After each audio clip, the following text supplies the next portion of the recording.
کہ ہم نے اس کتاب کو لیلہ مبارکہ میں نازل فرمایا ہے کہ جس میں یعنی کہ جس رات میں لیلہ مبارکہ میں یفرغ کل امر حکیم ہر ایک معاملہ ہر ایک فیصلہ کیا جاتا ہے۔ تو اللہ نے لیلہ مبارکہ کا تذکرہ فرمایا جس میں اللہ تبارک و تعالیٰ فیصلے فرماتے ہیں۔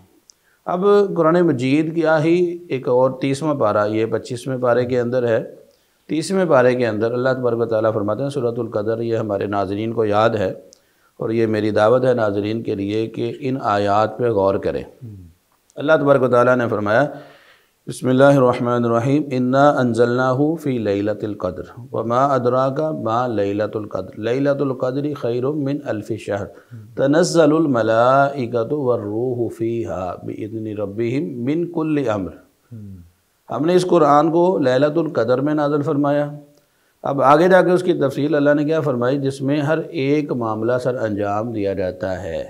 اب یہ 30ویں پارے کے اندر اب بالکل قرآن مجید کا دوسرا پارہ ہم اٹھائیں جس میں اللہ تبارک و تعالیٰ نے ہی فیصلہ فرما دیا ہے کہ یہ لیلہ مبارکہ، یہ لیلۃ القدر، کیا یہ شعبان کے اندر ہے یا رمضان کے اندر ہے یا شوال کے اندر ہے۔ سورۃ البقرہ کے اندر دوسرے پارے کے اندر اللہ نے یہ بات ارشاد فرمائی ہے شہر رمضان الذی انزل فیہ القرآن، وہ رمضان المبارک کا مہینہ ہے جس میں ہم نے قرآن کو نازل فرمایا۔ تو بات تو اللہ نے وعدے فرما دی قرآن میں ہی کہ لیلہ مبارکہ جس میں اللہ نے قرآن نازل فرمایا، جس میں اللہ تبارک و تعالیٰ فیصلے فرماتے ہیں، وہ رات وہ شعبان کے اندر نہیں ہے بلکہ وہ رمضان کے اندر ہے۔ تو لہذا یہ بات بالکل واضح ہے کہ اس رات کا وہ تصور جو ہمارے بعض مذہبی حلقے دیتے ہیں وہ تصور شریعت کے اندر نہیں ہے۔ ویسے بھی قرآن مجید میں جب ایک وضاحت موجود ہے ہر طرح کی، اور جو سورہ قدر کا آپ نے نشاندہی کی ہے کہ اس میں تو بالکل انا انزلنا فی لیلۃ القدر، قدر میں ساری چیزیں آ جاتی ہیں۔ اس کے علماء 3 معنی جو عام طور پر بیان کرتے ہیں اس اعتبار سے بھی یہ آتے ہیں۔ قدر کے معنی ایک تو اس کے تنگی کے ہیں کہ اتنے فرشتے اس دن زمین پر شب قدر کو اترتے ہیں کہ وہ زمین تنگ پڑ جاتی ہے۔ دوسرا اس کا معنی اندازہ لگانا کہ تقدیر کے سارے فیصلے اس کے اندر کر دیتے ہیں۔ اور تیسرا جو منزلت، اس کی عظمت، اس کی رفعت اور شان، تو تینوں معنی کے اعتبار سے یہ فٹ آتی ہے آیت۔ تو بہرحال یہ کوئی ایسی دلیل نہیں، بہت اچھے طریقے سے آپ نے اس کی رہنمائی فرمائی ہے۔ محترم جناب بلال بٹ صاحب، اس رات میں یعنی کہ 15 شعبان کی جو رات ہے اس میں خاص طور پہ بڑا اہتمام ہوتا ہے عبادتوں کا، اس حوالے سے آپ کیا کہتے ہیں؟ بسم اللہ الرحمن الرحیم۔ جی سعید صاحب، اصل میں وہی بات جس کی وضاحت شیخ عاطف صاحب نے کی ہے کہ چونکہ لوگوں کو یہ باور کروایا گیا کہ اس رات میں تقدیر کے فیصلے ہوتے ہیں، تو اسی بات کو مد نظر رکھتے ہوئے پھر لوگوں نے اس رات میں عبادت کو بھی بنا لیا۔ کیونکہ ظاہر ہے کہ لوگ یہ سمجھتے ہیں کہ ظاہر ہے کہ میری کوئی کسی تقدیر کا فیصلہ ہوگا تو میں عبادت کر کے اللہ تعالیٰ کو راضی کر لوں، میں اس رات میں جب میرا فیصلہ ہو رہا ہو تو میں اللہ کو جو ہے وہ خوش کر رہا ہوں۔ اور اسی طرح یہ بھی پھر یعنی دیکھا دیکھی آپ دیکھیں گے کہ جیسے جیسے ٹرینڈ بدلتا گیا کہ لوگوں نے اس رات سے پہلے معافی کے میسیجز جو ہے وہ بھیجنا شروع کر دیے کہ جی تقدیر کا فیصلہ ہونا ہے، پتہ نہیں کیا ہو جائے، آپ مجھے معاف کر دیں، اور اس طرح کے دعائیہ کلمات آپ کو واٹس ایپ کے اوپر جو ہے وہ دیکھنے کو ملیں گے۔ تو یہ سارا تصور جو بیک پہ ہے وہ وہی ہے کہ اس رات یہ سمجھا جاتا ہے کہ تقدیر کے فیصلے ہوتے ہیں، جبکہ یہ بات شیخ صاحب نے واضح کی کہ تقدیر کے فیصلے جو ہیں وہ لیلۃ القدر کی رات ہے۔ اور یہ ہم جانتے ہیں کہ اس رات کو خود ہی شریعت نے خیر من الف شہر قرار دے دیا ہے، یعنی جس رات تقدیر کے فیصلے ہوتے ہیں اس رات کی عبادت کی فضیلت تو خود اللہ رب العزت نے قرآن مجید میں جو ہے وہ بیان کر دی۔ تو اصل وہ رات ہے، اس رات کو چھوڑ کر یا اس رات کے متبادل اس رات کو فضیلت والا سمجھنا یہ دین اسلام کے اندر تصور نہیں ہے۔ اور ایک بات میں اور صحیح سب واضح کر دوں کہ دیکھیے ہماری قوم کا یہ مزاج بن گیا ہے جو کہ شریعت کی روشنی میں بالکل غلط مزاج ہے کہ ہم لوگ نفل کو بہت اہمیت دے رہے ہیں اور فرض کو چھوڑ رہے ہیں، جبکہ آپ یہ جانتے ہیں کہ کمپلسری مضامین میں اگر آپ پاس نہیں ہوتے تو چاہے آپ نے جو سلیکٹیو مضامین ہیں ان میں ڈبل نمبر بھی لے لیں تو آپ کا کوئی فائدہ نہیں, یعنی 5 وقت کی نماز جو ہمارے اوپر فرض ہے وہ تو پڑھ نہیں رہے ہیں, اور اس طرح کی راتوں کو تلاش کر کے اور اس طرح کے دنوں کو تلاش کر کے خوب عبادت کی جا رہی ہے. یہ کنسیپٹ ہی غلط ہے. یہ بات میں اپنے ناظرین کو آپ کے اس پروگرام کے توسط سے بتانا چاہتا ہوں کہ دین اسلام کی روشنی میں نفلی عبادت اس وقت فائدہ دیتی ہے جب آپ کے فرائض پورے ہوں. یعنی آپ نے فرض نمازیں پڑھتے ہیں لیکن انسان ہے, کوئی کمی کوتاہی ہو گئی, کوئی آگے پیچھے ہو گئیں, تو اس کی جو کمی کوتاہی ہوگی وہ آپ کے نوافل جو ہے وہ پوری کر دیں گے. لیکن اللہ تعالیٰ نے قیامت والے دن یہ تو نہیں پوچھنا نا کہ بتاؤ بھی تم نے فلاں رات کو عبادت کی تھی یا نہیں کی تھی. نماز سوال تو فرض نمازوں کے بارے میں ہونا ہے. تو ایک تو یہ کنسیپٹ ہماری عوام کو کلیئر ہونا چاہیے. دوسری بات کہ اس طرح کی جتنی بھی عبادت کی رات ہیں بشمول لیلۃ القدر کی رات, جبکہ وہ رات تو واقعتاً عبادت کی رات ہے, لیکن ہمارے معاشرے کے اندر ان عبادت کی راتوں کو یا ان عبادت کے جو خاص دن ہیں ان کو ایک انٹرٹینمنٹ کا سما دے دیا گیا, ایونٹ بنا دیا گیا. یعنی لوگ انجوائے کر رہے ہوتے ہیں, آپ نے دیکھا ہوگا سڑکوں پہ پھر رہے ہیں, پوڑیاں کھا رہے ہیں, کچوریاں کھا رہے ہیں, وہ قیمے والے نان جو ہیں وہ لگ رہے ہیں, جیسا کہ شیخ صاحب نے ذکر کیا کہ وہ سمجھتے کھانا بھی تو عبادت ہے. یہ بھی ایک تصور ہے کہ بیٹیوں کے گھر میں شبرات بھیجنا, اس کے لیے دکانیں سج جاتی ہیں. تو عبادت کو بھی ہم صحیح طریقے سے عبادت نہیں سمجھتے, بلکہ اس میں بھی ہم نے اپنی انٹرٹینمنٹ جو ہے وہ شامل کر لے. تو ہر لحاظ سے ہی یہ ہمیں اس کی اصلاح کرنی چاہیے. یہ واقعی ہمارا شارٹ کٹ کا جو نا, چاہے وہ کاروبار ہو چاہے وہ عبادت ہو, شارٹ کٹ جو نا ہم بہت چاہتے ہیں. حالانکہ یہ دیکھیں کہ کوئی بھی کہیں بیماری خدا نخواستہ کوئی پریشانی آ جائے نا, تو کیا کرتے ہیں کہ مدرسے سے بچوں کو بلایا اور گھر میں قرآن خوانی کروا لی, اور قرآن خوانی کروانے کے بعد سمجھتے جی اب ہم نے حق ادا کر لیا. یا یہ کرتے ہیں کہ ہم کہتے ہیں جی ہم نے ایک مجلس کروائی, ایک محفل کروائی, ایک میلاد کروا لیا, لو جی ہماری سال کی عبادت کا حق ادا ہو گیا. وہ سمجھتے ہیں ہم, یعنی کہ اب لوگ جب بتاتے ہیں کہ ہم نیکی کرتے ہیں تو وہ ساتھ بتائیں ہم میلاد کرواتے ہیں, ہم محفل نہیں کرواتے ہیں. یعنی کہ وہ سمجھتے ہیں کہ ہم نے پورا حق ادا کر لیا. جو بات یہ ہے کہ لوگ نفل کی طرف توجہ رکھتے ہیں, اسی میں یہ دیکھیں کہ بے شمار ایسے لوگ ہیں تو وہ عمرے پہ جا رہے ہیں, تو جس دن انہیں روانہ ہونا نا عمرے کے لیے, اس دن تک بھی یہ احساس پیدا نہیں ہوتا ہے بھائی فرض نمازیں پڑھنا. ہاں جی بالکل. یعنی نمازوں کی طرف دھیان بالکل نہیں. وہ سب کو بتا رہے ہوتے ہیں رشتہ داروں کو میسج کر کے, جی میں عمرے پہ جا رہا ہوں, بلاوا آ گیا, فلاں ہو گیا فلاں ہو گیا, لیکن فرض نماز کی طرف توجہ پھر بھی نہیں. بلکہ یہ موضوع تو نہیں ہے, لیکن شیخ صاحب اس بات کو بڑی اچھی طرح جانتے ہیں کہ یہ بات بازاروں میں مشہور ہے کہ حاجی صاحب نے جب بہت زیادہ پیسے دینے ہونا تو حاجی صاحب عمرے پہ چلے جاتے, اور پیسے مانگنے والے پوچھتے تو کہتے حاجی صاحب عمرے پہ گئے ہوئے, تو وہ بھی کچھ خاموش ہوتے ہیں, اچھا عمرے پہ گئے. اچھا یہ شیخ صاحب آپ بتائیں کہ اس دن کا روزے کا بھی بڑا اہتمام ہوتا ہے, بلکہ افطاری تک کا اہتمام ہوتا ہے اجتماعی طور پر.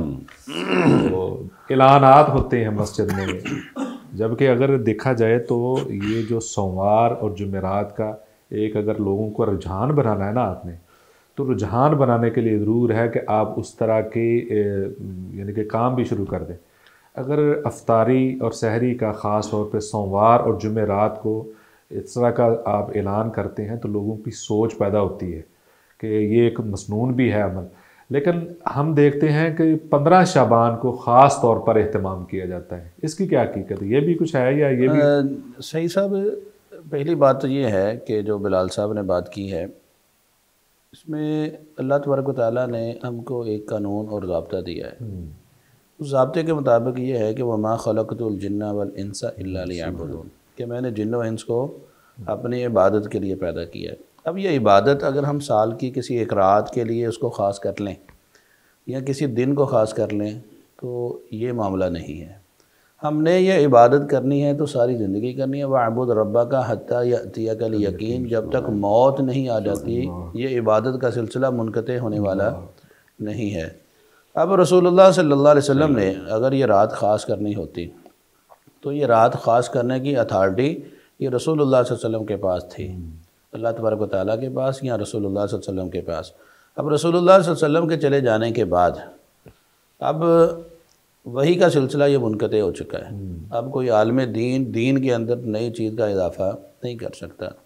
اب رسول اللہ صلی اللہ علیہ وسلم نے یہ بات واضح فرمائی ہے کہ راتوں میں سے کسی رات کو عبادت کے لیے خاص نہ کرو. بالخصوص جمعے کی رات کے بارے میں فرمایا ہے کہ راتوں میں سے جمعے کی رات کو عبادت کے لیے خاص نہ کرو اور دن میں سے جمعے کے دن کو روزے کے لیے خاص نہ کرو۔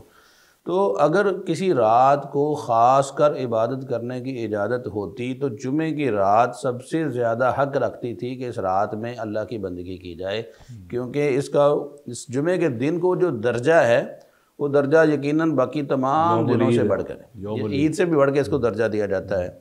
اور لہذا یہ بات تو واضح ہو چکی کہ رات کو خاص عبادت کرنا یہ شریعت میں کسی کے پاس اتھارٹی ہے ہی نہیں کہ جو عبادت کو خاص کر لے۔ تو یہ 15 شعبان کی رات کو خاص کرنا، ہاں یہ اتھارٹی ہے رسول اللہ صلی اللہ علیہ وسلم کے پاس۔ آپ صلی اللہ علیہ وسلم نے 9 ذوالحج کا روزہ یہ مشروع قرار دیا ہے۔ اب اس میں جمعۃ المبارک کا دن آ جائے ہم روزہ رکھیں گے کیونکہ یہ رسول اللہ صلی اللہ علیہ وسلم نے کہہ دیا ہے۔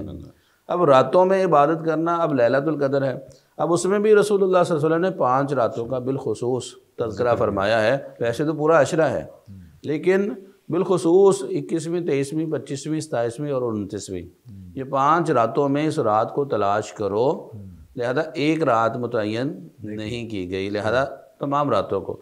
اور دوسری بات یہ شب برات کی فضیلت بعض لوگ بیان کرتے ہیں، تو پہلی بات تو یہ ہے سعید صاحب کہ شب برات جو ہے یہ عربی زبان کا لفظ ہی نہیں ہے، یہ تو فارسی کا لفظ ہے، تو لہذا اس کو دین اسلام کے اندر اس کا مقام و مرتبہ کیا ہوگا، راب لگا کر بھی تو یہ نہیں جیسے مرضی کر لیں۔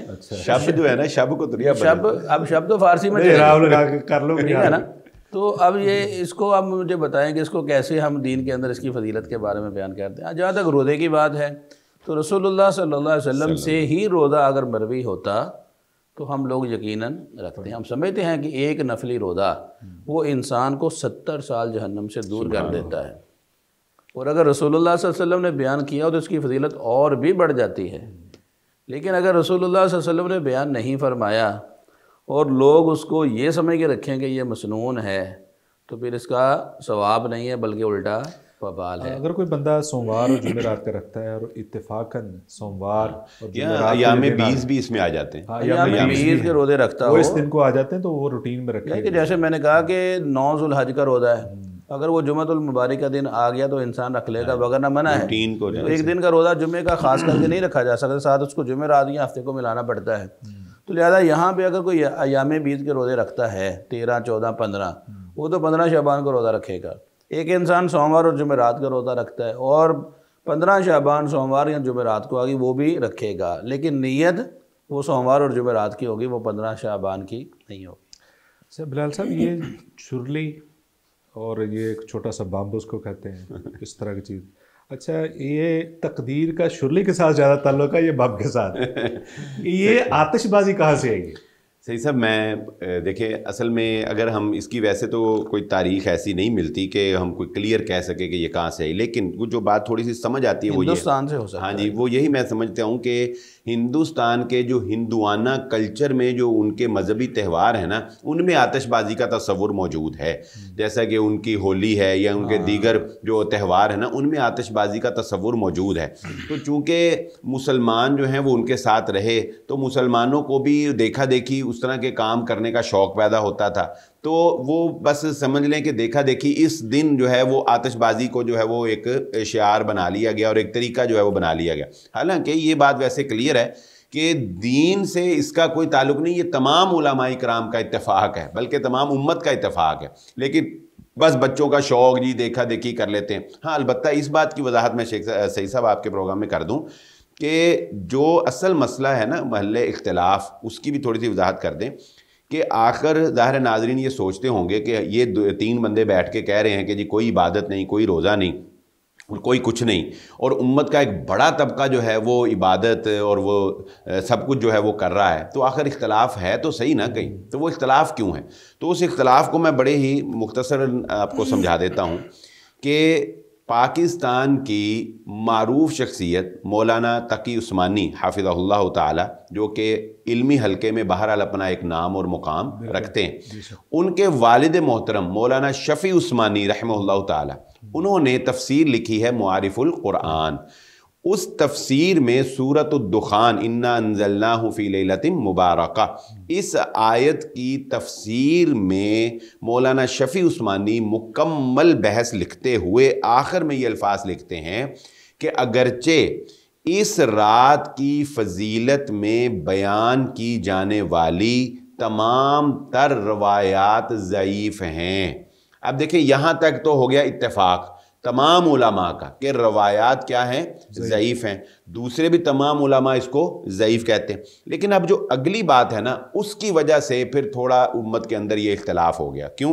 وہ اگلی بات کیا ہے؟ اگلی بات وہ یہ کہتے ہیں لیکن فضائل اعمال میں ضعیف روایات پر عمل کرنے کی گنجائش ملتی ہے۔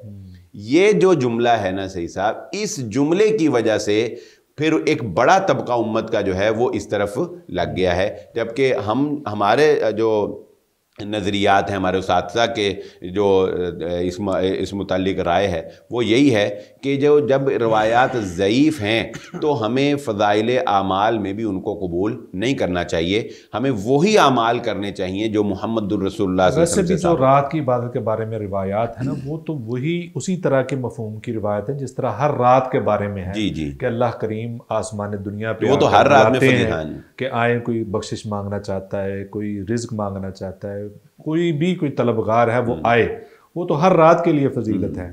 یہ جو آپ نے بات کی ہے کہ یہ اکثر ہم سنتے ہیں جملہ، یہ ہندوانہ رسمیں ہو سکتی ہیں کہ ہم ان کے ساتھ رہے ہیں، اس وجہ سے مسلمانوں میں بھی یہ چیزیں آ گئی ہیں۔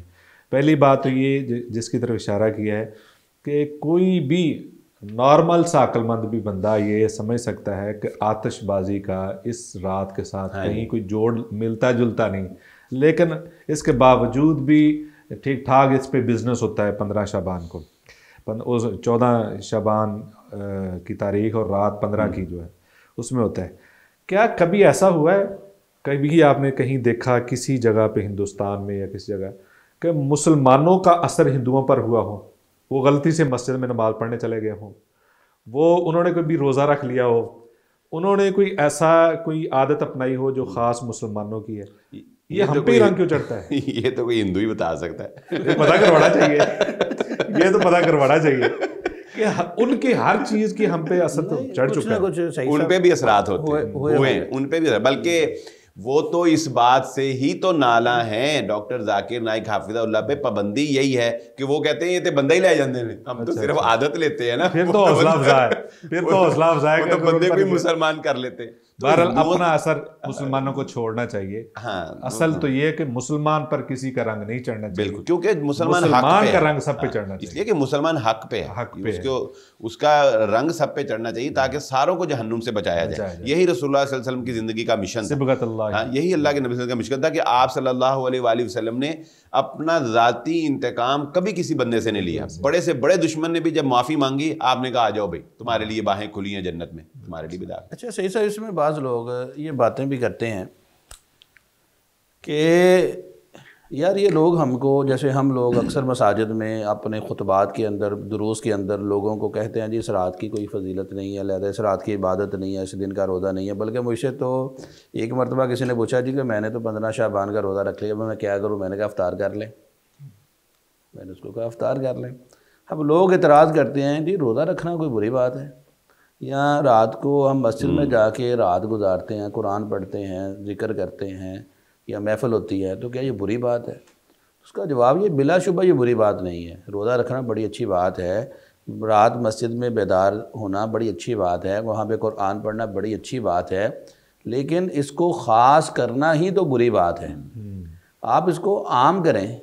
اب یہ اس رات کی فضیلت کے بارے میں بینرز لگتے ہیں، لوگ علامہ البانی رحمہ اللہ کی روایت کا حوالہ دیا جاتا ہے، اب آسمان دنیا پہ نزول ہے، ہر رات ہے، ہر رات، اور لوگوں کو معاف کیا جاتا ہے، ہر رات ہے، تو لہذا آپ اس کو ہر رات کیوں نہیں بیدار ہوتے؟ رسول اللہ صلی اللہ علیہ وسلم ہر روز راتوں کو جاگا کرتے تھے، عبادت کیا کرتے تھے، صحابہ اکرام عبادات کیا کرتے تھے، تو راتوں کو خاص کرنا، اگرچہ وہ قرآن ہی کیوں نہ پڑھیں، آپ اگرچہ اللہ کا ذکر ہی کیوں نہ کریں، اس کو عبادت کے لیے خاص کرنا ہی تو اصل میں بات غلط ہے۔ یہ خاص کرنے کی اتھارٹی کسی عالم کے پاس نہیں ہے، یہ خاص کرنے کی اتھارٹی رسول اللہ صلی اللہ علیہ وسلم کے پاس ہے۔ اگر اس کو خاص والی روایت، جی اگر اس کو صرف خاص کر لیں، اگر اس کو صرف خاص کر لیں تو پھر شریعت کا دائرہ جو اللہ اور اللہ کے رسول نے جس کو محدود کیا ہے وہ تو یہ کھل جائے گا. اس میں ہر آدمی آ کے اب اپنی طرف سے چیز کو داخل کرے گا. تو لہذا یہ دین کے اندر کسی چیز کو داخل کرنا یہ اب ہمارے بس کی بات نہیں ہے. رسول اللہ صلی اللہ علیہ وسلم نے نہیں فرمایا تو نہیں ہے. آپ نے اس دن کے روزے کے بارے میں فضیلت بیان نہیں فرمائی تو نہیں ہے. جہاں پہ آپ نے کہہ دیا یہی تو اصل میں کام ہے کہ جہاں پہ رسول اللہ صلی اللہ علیہ وسلم کا حکم چلا آیا اب سر تسلیم خم کر دینا یہ مسلمان کی علامت ہے. تو جیسے بلال صاحب نے ابھی حوالہ دیا 3 آدمیوں کی وہ عبادات کا، تو وہ صحابہ کرام خاص ہی تو کر رہے تھے. رسول اللہ صلی اللہ علیہ وسلم نے اوپن سارا معاملہ رکھا ہے، شادیاں بھی کی ہیں، آپ نے روزے بھی رکھے ہیں، آپ رات کو سویا بھی کرتے تھے. اب ان میں سے ایک نے خاص کر لیا کہ میں شادی نہیں کرواؤں گا، ایک نے خاص کر لیا جی میں روزے رکھوں گا کبھی افطار نہیں کروں گا، ایک نے خاص کر لیا کہ میں راتوں کو صرف جاگا کروں گا سویا نہیں کروں گا. تو رسول اللہ صلی اللہ علیہ وسلم کا چہرہ غصے کے ساتھ سرخ ہو گیا. ایک روایت کے الفاظ ہیں گویا کہ آپ کے چہرے پر سرخ انار نچوڑ دیا ہو. اتنا غصہ کہ میں نے تو اس کو اوپن رکھا ہے، تم نے اس کو خاص کیوں کر لیا؟ تو لہذا یہ اتھارٹی تو اللہ کے نبی کے کسی صحابی کے پاس نہیں ہے. تو چاہے جائے کہ اب آج کسی عالم وہ اس اتھارٹی کو چیلنج کرتے ہوئے اس میں کوئی نئی چیز کو ایڈ کر دے تو بلا شبہ یہ معاملہ درست وہ نہیں. ابو داود کی غالباً حدیث ہے نا حضرت علی رضی اللہ تعالیٰ عنہ کی، کہ جب آپ وضو کر رہے ہیں اور وضو کر کے آپ نے موزے پہنے ہیں تو آپ نے مسح موزوں کے اوپر کرنا ہے، پاؤں کی چھت کی جانب. تو انہوں نے کہا کہ اگر یہاں کوئی عقل کا عمل دخل ہوتا تو مسح پاؤں کے نیچے کرنا چاہیے تھا، کیونکہ پاؤں نیچے زمین سے رگڑتا ہے اور نیچے اس کے موزہ گندا تو نیچے سے ہوتا ہے، تو وہ مسح تو نیچے کرنا چاہیے تھا. لہذا یہاں عقل شریعت جو ہے شریعت کے تابع ہو جاتی ہے عقل. یہاں آپ اپنی سوچ کو آگے نہیں لے کر آئیں گے. اسی طرح شریعت نے جو کہہ دیا ہے اسی پر عمل کرنا چاہیے. اگر آپ اپنی سوچ کے گھوڑے دوڑائیں گے تو پھر بندہ ہر گھر سے ایک نیا دین نکلے گا. تو بہت شکریہ آپ علماء کرام کا، آپ نے بڑی اچھی رہنمائی کی ہے. جی ناظرین، آپ نے 15 شعبان کے بارے میں، شب برات جسے ہم کہتے ہیں، اس حوالے سے بڑی حقائق پہ مبنی باتیں مدلل سنی ہیں. آپ اس پہ غور ضرور کریں، خود بھی تحقیق کریں. اب تو تحقیق کا میدان کھلا ہے، آپ اس پہ اپنا شرح صدر کریں اور پھر اس کے مطابق اپنی زندگی سنت کے مطابق گزارنے کی کوشش کریں. اپنا خیال رکھیے گا. بہت شکریہ. السلام علیکم.